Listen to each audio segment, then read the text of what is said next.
Hi, folks. Chris and Scott here. Say hi, Scott. Hey, hi Scott. So this video is a shout out to the people in our modeling group that we're friends with, but also this will be on my YouTube channel for any model building followers. I know I've had videos that were posted on RPF forums in the past. So this is a very special moment for us. For a long time now, and within the modeling community itself, there have been limited choices when it comes to Star Trek as far as what models could be built, what models were produced, other than, of course, the scratch building community.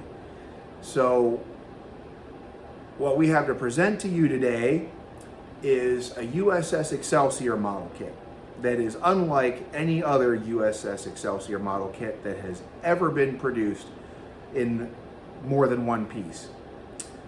What we're going to show you guys today is from the great Jonathan Marshall in marshallcustommodels.com. It is a 1/350 scale of the USS Excelsior. Woo! Absolutely. Which we have all been waiting for a long time. Excelsior is my great white whale for modeling. A lot of people love this ship. And due to its size, there have not been a lot of model kit options available for Excelsior. You had the 1/1000, and was there a 1/1400? I think in smaller scale. Actually, I don't know if that wasn't Excelsior. That was the Enterprise B. Oh yeah. But they had the three piece. They refit the B and the C and the D or something like that. I think those were. Yeah. But there was years ago. There was Lunar Models had an Excelsior that was about 52 inches long. Ooh, and that's that was big. mostly resin. I think. They're still out there. I think there's a couple people that are still trying to kind of clean up an old Lunar Models version that they had. And then the collective did a vacuum form version of one. I actually bought that, but I was very young in my modeling, life, and way too intimidating, so I ended up selling it. Oh. And but again, the scale, that no one could really determine what was that scale, because it was kind of like, again, I think it came out to be about 52 inches long if it was all built. But I know the issue with the Lunar Models one was a lot of droopiness, and Sure. it was a lot of cleanup that had to be done with that. Sure. I mean, not just Sure. cleanup, but it was heavy. It was very heavy. So Scratch built kits can get very heavy, especially when you get to these bigger sizes like we're talking about. So anybody with a resin printer can, of course, get an STL file and make a model these days. But when you're using, whether it's FDM or resin, but let's just say for resin, for instance, if you were to make a 1/350 scale Excelsior, the poundage on that is just incredible. We're talking a model that would easily come to be over 30 pounds at a ballpark, if not more. as a solid piece. As a solid piece. Yeah. So as a lot of you know, if you're going to be doing, making this, and again, shout out to Jonathan Marshall. I mean, he stepped up when there were, we all know in our Star Trek modeling group, it all started out. This was the whole project was centered around a 5/37 scale Excelsior, and obviously that didn't come to fruition based on the person who was originally going to be doing that, and he who shall not be named. Yes. And but Jonathan, was brought into the group and stepped up to the plate, and he's really is he's really. I think he's hitting it out of the park. I mean, he's got a nice kit here. I think a few people have bought the 5/37 scale. Yes, there were a couple sales already for the 1/537 kit. What we're going to show you is the first 1/350 kit rolled off the line. It is open for sale for anybody who wants it. We're not going to discuss his pricing here, but it's very easy to find if you go over to marshallcustommodels.com. You can find pricing for his Excelsior kit. Now, he also makes a 1/350 scale USS Reliant. I'm not sure if that kit is currently available anymore. It is not available right now. It is not available right now, and he also has a USS Enterprise E on his site that's equivalent to a 1/650 scale, which is still a monster of a kit, and it's coming in around 4 feet long, and it is a beautiful kit. Anything the man produces is gold. And we're going to be showing you exactly what that looks like here, the Excelsior, in a moment. So the nice thing is that what Jonathan is doing is again, it's resin cast, but it is fiberglass backed. So you have to, because again, unless you want it to weigh 30, 40 pounds, the only way to keep the weight down is that again you hollow it out, through your 3D modeling, and then then you can back it with fiberglass to make it durable. It also helps prevent the droopiness from happening. The droopiness. And because as you know, if you don't reinforce resin, if it's not reinforced with whether it's fiberglass or you have metal rods running through it, you're running the risk of resin sagging over time due to heat elements and so forth. So yeah, so I'm excited to get the unboxing done. I want to see everything that we have, or that Chris has. Chris is the owner of this model. Proud owner. He just brought it over to my workshop for the unveiling, so I was excited. The fact that we only live about 55 minutes from one another, so we're really excited to unveil it here at my workshop. So. I'd also like to give a shout out quick to everyone in our modeling group. You guys know who all you are, but Jonathan Marshall especially. I'd like to give a shout out to Mike Hazelwood also. An amazing guy, Mike Hazelwood, who is working very closely with Jonathan on producing the decals for this kit.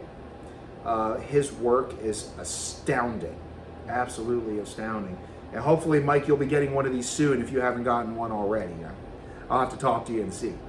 From what I understand, the 1/537 kits are already decal ready.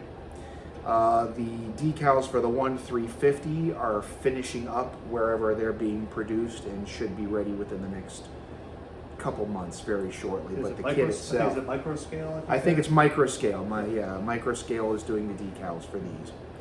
So this kit is huge, guys. Think about the 1/350 scale refit Enterprise. Okay, the motion picture Enterprise. Take a look at this saucer right here. This is the saucer from the refit Enterprise. So this model fully assembled is approximately 3 feet from tip to tip. So we're talking about an Excelsior class starship in scale to the 1/350 Enterprise kit that we all know and love. So this kit comes in 2 boxes because the saucer needs a box of its own, guys. Everything else is more either cylindrical or longer pieces that can be packed into a smaller box, but it looks like you're getting delivered the best pizza from Domino's that you could possibly get, or Papa John's. Papa John's, yeah, It's like Papa John Marshall. Yeah, but is it like 18 to 20, like a 20-inch pie, right? Yeah, it's a very expensive pie. So we're gonna grab this camera and we're gonna come around. So we've already opened 1 box. Sorry, you're not getting the full effect. We opened the saucer box already, which came with a couple of small pieces, but the other box is still fully sealed, and we're gonna take our time and we're gonna go through and show you just what it looks like when you get a kit from Marshall Custom Models. I'm bringing my tape measure. Yes, grab that tape measure and let's do this. All right. I get to play cameraman here. So. All right, so on the workbench here, actually, let's see if we can just flip the camera around. We're already at 9 minutes. I don't see the controls, so we're just gonna have to keep it like that. That's fine. Okay, so here we are with the saucer and a couple small pieces. This all came in 1 box. Where is that Enterprise saucer? I'll grab it if you want to just focus on the table. So everything, of course, is a work in progress. This Enterprise saucer is beautiful and a work in progress. All right, so here is the saucer. the lower portion of the saucer for the 1350 Excelsior, and coming on top is the saucer for the standard 1350 Enterprise A. Actually, if you want to grab the bottom, the saucer is in there. Oh, okay.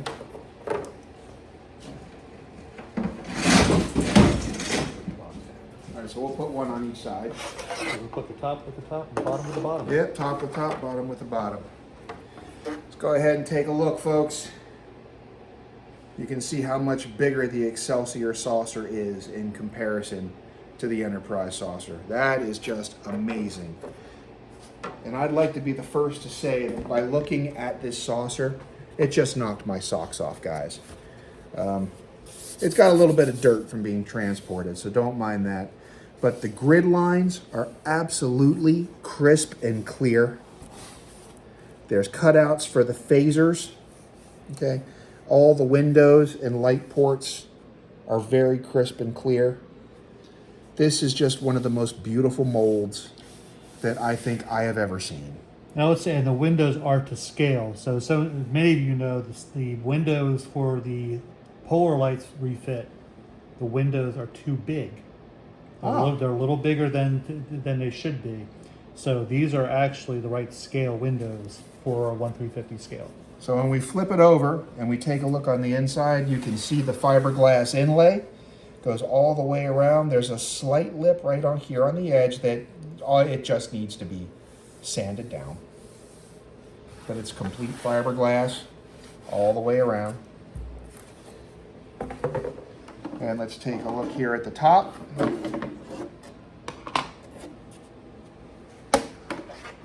As you can see here, the top of the Enterprise A saucer on top of the Excelsior. What a difference. What a difference between the two. Once again, this saucer is absolutely beautiful. I couldn't see it be better if it was handcrafted. You've got your inlays for the phaser banks, reaction control thrusters. You see here if you can see that. And you can see the windows right there. Lots of drilling, but not as bad as doing a 650 Enterprise D or even the 1400 scales Enterprise D. Lordy, that would be a lot of drilling. I am definitely going to be taking my time with this, as this is my great white whale of models. There again, go ahead, you can see the fiberglass inlay. This is incredibly sturdy.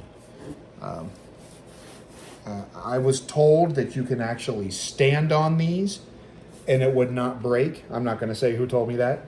But I'm certainly not going to try it because this is near and dear to me. So I am going to take their word for it. Okay. So let's measure how wide this saucer is. All right. Patoon, tape measure. So we're looking. That is a 23-inch long saucer, folks. 23 inches. That is a thing of beauty. Wow. That's big. That is very big. Now the other parts that came in the first box along with the saucer, these are resin printed, okay? So you're gonna have a little bit of resin beyond the fiberglass, then these are not fiberglass reinforced. But this is the nacelle pylon support area. Comes in two pieces and the struts are going to fit in between here and secure that. This piece right here is beautiful. It's got a little bit of lines to it, so you're going to need to do some sanding here. You get down so you can see me in the camera. So you're going to need to do a little bit of sanding here on this, as you would need to when it comes to the resin pieces. We have the aft shuttle bay. Now, I'm not sure if I want to actually make a shuttle bay for this or not. I've talked to Jonathan Marshall, and we have some ideas about creating a shuttle bay. We just don't know what it's going to look like yet. As we've never seen one. So if anybody out there who watches this video has any ideas for what a shuttle bay would look like for this, let us know. And we can always carve out this door or separate it and make something else to go there. Then we have, and I love this, I absolutely love this. This is the lower saucer sensor dome. Okay, hold this for a second now to give you a comparison to the refit, to the refit's lower sensor dome. That is just beautiful. That is obviously a resin print, but the lines are so clean and crisp. It is absolutely beautiful. And then the other thing that comes out of this particular box is the tops to the forward portions of the nacelles. And it came, of course, 2 of those, as you can see. Okay, so here we have the sensor dome that goes on the Enterprise refit.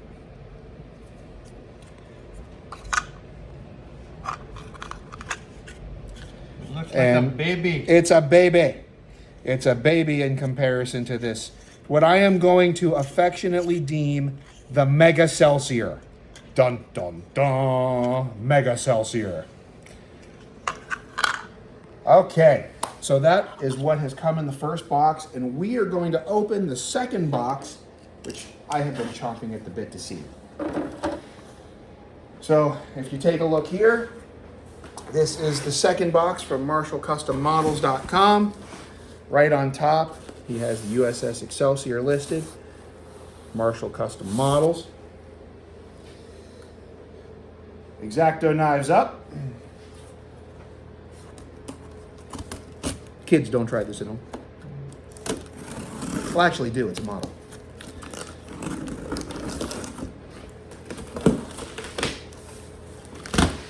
All right. The box is open. So first off, first impression, packing is amazing. I've seen things come from Amazon dealers with less packing and less secure. So if you like super bubble wrap, you're gonna have fun with this. The package is completely secured. It's got all this stuff in it, and then every piece inside is individually wrapped. This is amazing. So let's start with the secondary hull. Oh, look at that. Look at that. That is, it's not even out of the wrapping. And I think that's beautiful. There's a little bit of weight to whatever is in here. So I do believe he's got some mechanics inside, some stuff to connect the nacelle struts. Let's just get that out. Be gone. Be gone. Bubble. So this video is going to be a little bit longer than I thought it was going to be, but I hope you all will bear with us.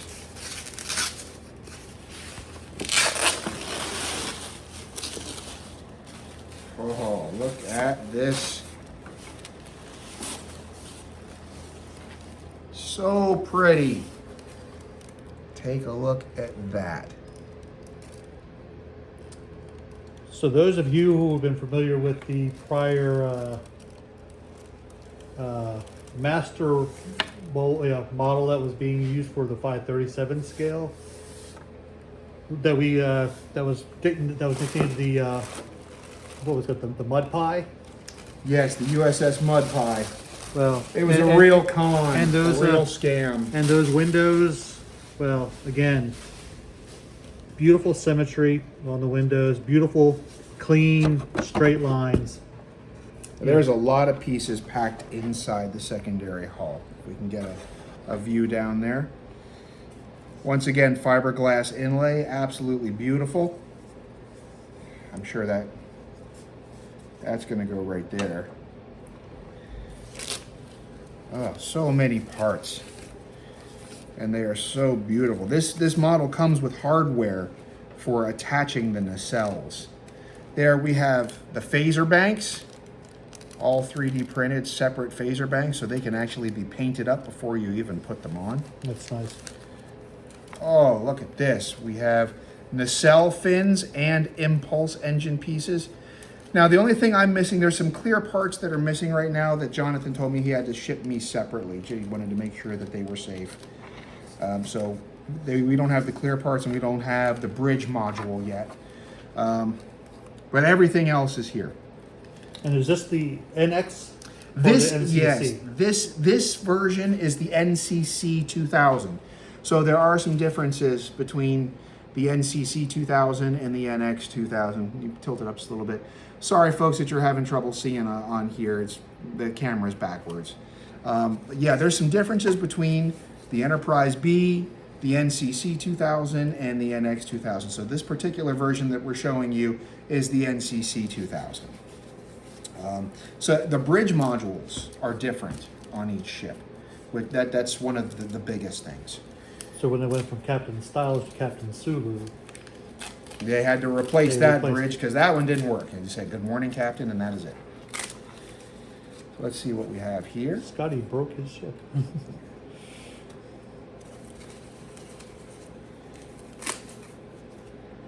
First glance, I'm not entirely certain what these pieces are, I think those are in the back. but they're beautiful.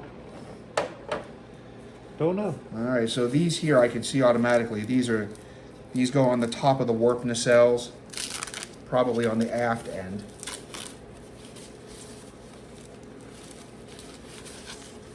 Yes, look at that. Every 3D printed part that he sends is absolutely beautiful, beyond a shadow of a doubt. Each one is lovingly and separately wrapped.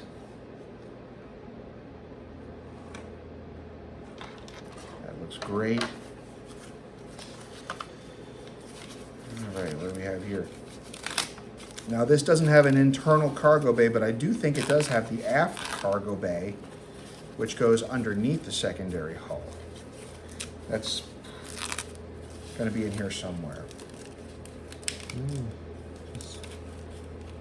Nacelle struts. Maybe? Part of the nacelle struts? Maybe. Fortunately, I didn't break out any kind of directions. So I'm not exactly sure what every piece is until we were to actually look at it and line it up.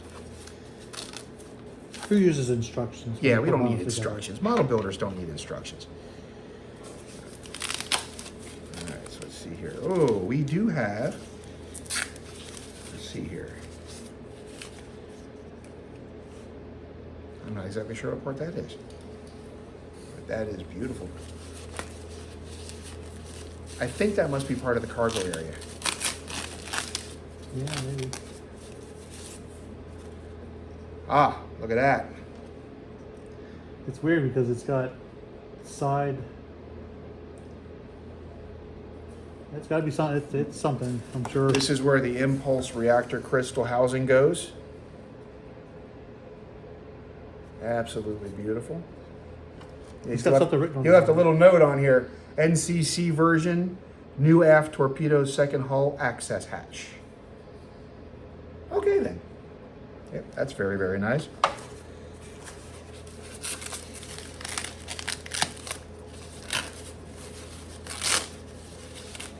Oh, that's definitely part of the aft cargo bay. We do have a small piece here that broke off in transport, but that's okay. That's just a quick glue. Because that's very difficult. That's very thin on those sides, and that may actually just be flash. I think that's the flash. I think it's actually just flash, so that's nothing to worry about whatsoever. Yep, that's part of, I'm pretty sure that's part of the aft cargo bay. So I'm sure you guys want to see the rest of the bigger parts. That's what we want to look at. So, ooh, that goes on top of the saucer. You got to look at that. That goes around the bridge. Yep. This would be the aft of deck 2. Let's see. This is why I think this seems to be a bridge. This might be the bridge for Maybe. it's an original. You know, maybe Oh from yeah, the look original, at that. Yep. But maybe he's getting you a clear bridge. Yeah. 2 different versions. It's great when you get extra parts. That is absolutely gorgeous. Because that does look to be the same scale as the refit bridge. Yep. Let's see what else we got in the box. All right, so here we have the pylons.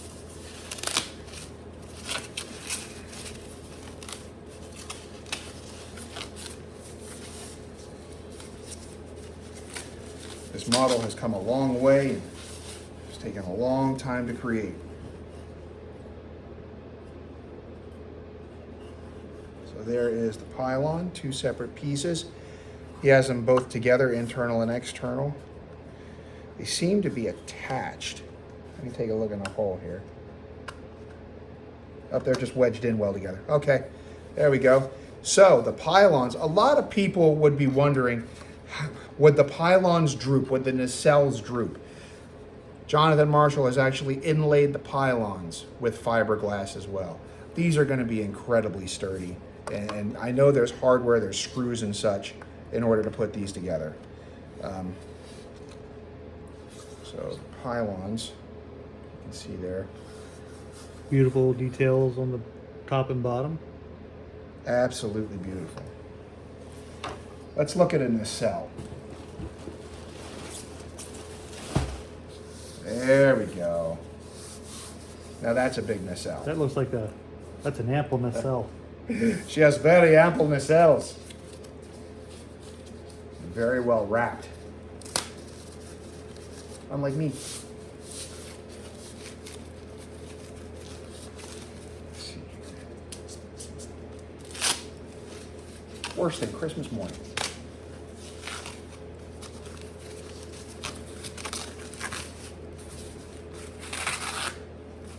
All right.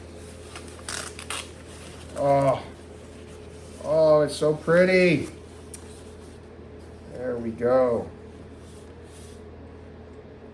You guys can see that? So he's got, it's cast in a he's got. It has a completely clear internal structure for lighting of the nacelle. Which, as everyone knows, in Star Trek 3, it's, the warp nacelles are not lit up, but by Next Generation, I believe the nacelles in the Next Generation Excelsior classes are lit. Yep. So. And I kind of asked for them for mine, to be clear, because I don't care. I want mine lit anyways. So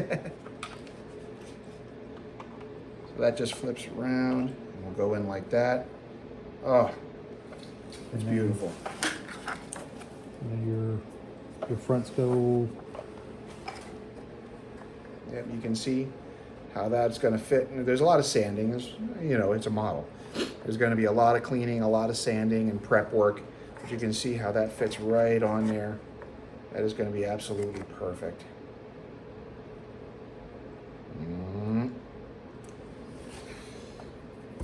So I'm running out of table room here. Let's clear some of this off. Hope to clear up the workshop later. Everything we've seen here so far is perfection. The model is ginormous. All the nacelles are present. I do believe this is Impulse impulse deck.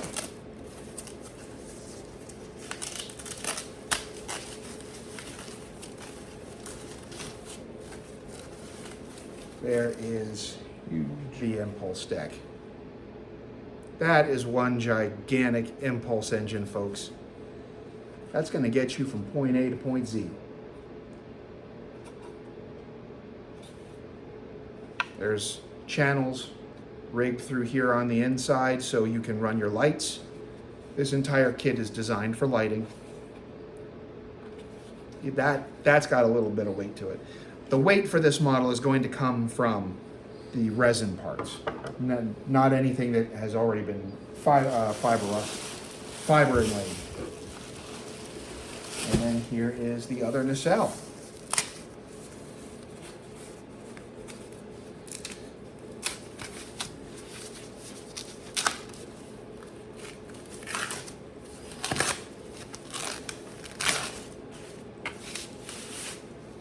It's almost like pulling a sword out. Shh. All right, so taking a look very close at the other impulse engine. You want to be honest here. The quality of the kit, there's just you've got a little bit of fuzzies and everything. It is absolutely beautiful. Both warp engines are perfect. The entire model, there's no real surface imperfections. Everything survived the shipping process with no problems. These are beautiful engines. You can see the connections here on the bottom where they're designed to line up with the nacelle struts that are already there.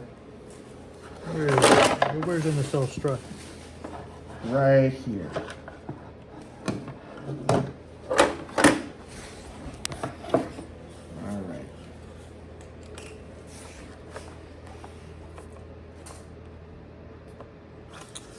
Let's see here. Yep, that one goes that way. So it is a perfect connection to the nacelle strut. Oh, can't wait. Can't wait, guys. This is gonna take a long time to build. I'm gonna have to learn how to airbrush because I wanna make sure that I get the surface details on this correct. Which, And then- when we go down to Wonderfest, there's an Airbrush 101 Yes. classes. That's going to be. And guys, we will be bringing this to Wonderfest, probably not this year because it is not gonna be done. But next year's Wonderfest, I will be tagging this along with you. Last but not least. Unless anyone wants to see, maybe you have to consider just for people to see it. Yeah. In person.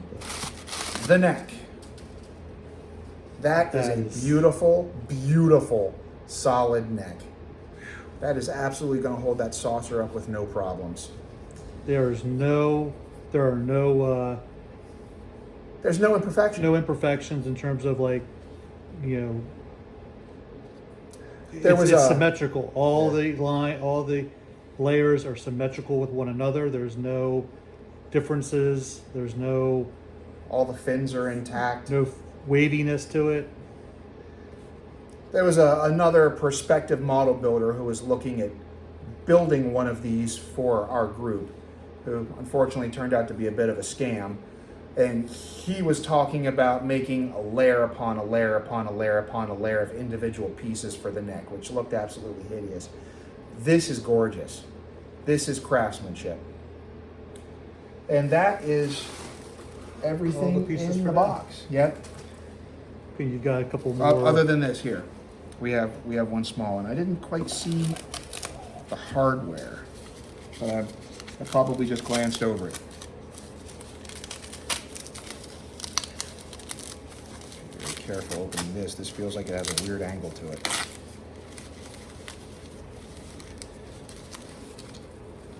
Ah. Oh. Yeah, these are the pieces for the aft cargo bay. Go ahead and take a look at that. Absolutely beautiful. Gonna have to be very gentle with that. Oh, that is beautiful. Yep. All right, guys. So I'm not gonna waste too much more of your time. The model arrived intact. Everything is here. It's beautiful. This is what you can always expect from Marshall Custom Models. So if you guys take a look at his website, place some orders. Support your model community. Your garage kit community. Yeah, support your garage kit community. Because we all love round two, but they are never putting something this big out for an Excelsior. No. So again, thank you, Jonathan Marshall, and thank you, Mike Hazelwood, for the work that you're doing when it comes to the decals. And I will be taking pictures, and if anybody is interested, I'll make updates over time as we build this model. And yeah, that's about it. Live long and prosper, friends. Take care, everyone.